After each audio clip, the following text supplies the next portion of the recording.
Welcome back. African Americans bear the brunt of the HIV crisis in the United States.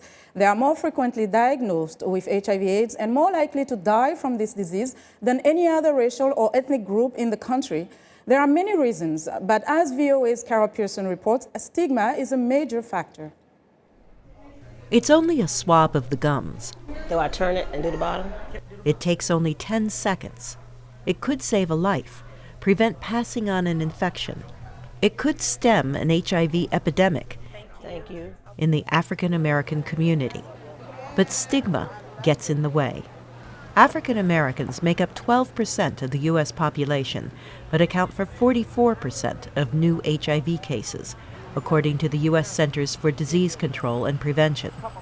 There are many reasons, among them lack of information and access to health care, but stigma causes people to be afraid of learning whether they are HIV positive.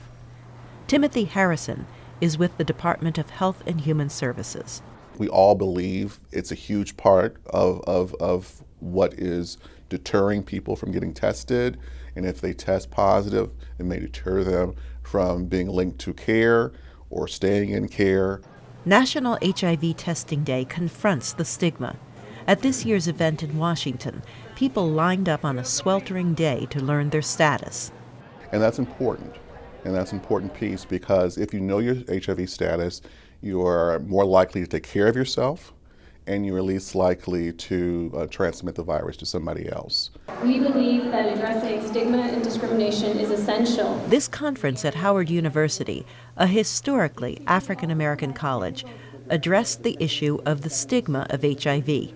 Dr. Sohail Rana has seen patients die because of stigma. The time you attach stigma to any illness, you make its outcome like 300% worse. Civil rights organizations and African American churches led the movement for equality in the 1960s, but they were slow to join the movement against HIV/AIDS in the African American community. Now that's changing. Siobhan Arline Bradley directs health programs at the NAACP, the oldest civil rights organization in the U.S. So what we decided to do was to identify what messages resonate with parents, what messages resonate with faith leaders. And the message is this: there are people dying and you should care. Lives are being lost. You have to care.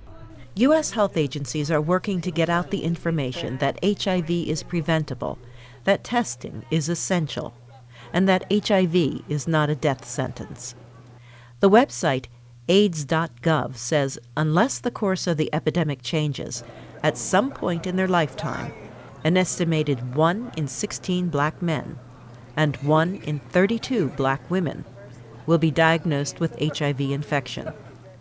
These rates are at least 8 times higher than those for whites. Carol Pearson, VOA News.